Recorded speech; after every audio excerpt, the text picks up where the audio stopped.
आज की तारीख में हर व्यक्ति पैसे को, संपदा को अपने जीवन का आधार मान करके चल रहा है।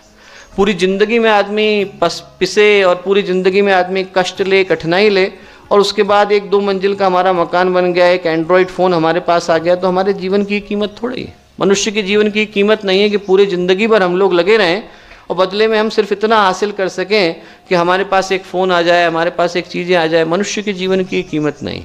गुरुदेव ने कहा कि बेटा, यदि नया समय आने वाला है, नया ज़माना आने वाला है, तो उसके लिए एक ही चीज़ आधार बन सकती है और उसका नाम है सादा जीवन उच्च विचार। कि जब तक आदमी सादगी से नहीं रहेगा, ऊंचे सिद्धांतों को अपने चिंतन में, जीवन में स्थान नहीं देगा, तब तक कोई स्थायी परिवर्तन नहीं आ सकता। लक्ष्मण जिनने भाई भरत के साथ न जाने कितनी सौभाग्य की घड़ियां गुजारी थी, वनवास के दिनों में धूल के गुबार को उठते देखा, रथ को आते देखा, सेना को आते देखा, तो प्रश्न बदल गए।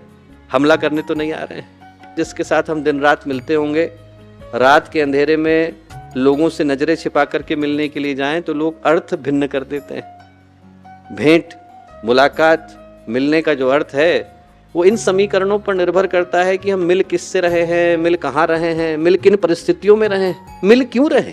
ये सारे के सारे समीकरण इस सत्य को निर्धारित करते हैं कि हमारे जीवन में वो मुलाकात क्या परिणाम लेकर के आएगी। भगवान राम, भगवान भरत, इनकी मुलाकात को युग गुजर गए, वर्षों बीत गए, न जाने कितने पात्र अभिनय करके चले गए। आज भी रामलीला पर वो घटना घटती है, लोगों के आंख से आंसू गिरने लग जाते हैं। और वहीं पर कैकेयी और मंथरा की घटना को देखकर व्यक्ति के मन में क्रोध जन्म लेने लगता है, जबकि वो तो अभिनय ही कर रहे हैं। सत्य को घटे तो युगों बीत गए। जब भगवान पुकारते हैं और भगवान ने आप लोगों को पुकारा है, तो ऐसे समय में भावनाशील ही आगे आते हैं। जब भगवान राम को अवतरण के समय में सहयोगियों की आवश्यकता थी और उनने पुकारा, तो कोई राजा महाराजा आगे आए क्या? कोई चक्रवर्ती सम्राट आगे आए क्या? नहीं आए। शबरी आई, जटायु आए, नलनील आए, अंगद आए, हनुमान आए, जामवंत आए। इनमें से किसी के पास साधनों की दृष्टि से बल नहीं था, पर भावनाओं की दृष्टि से बल पर्याप्त था।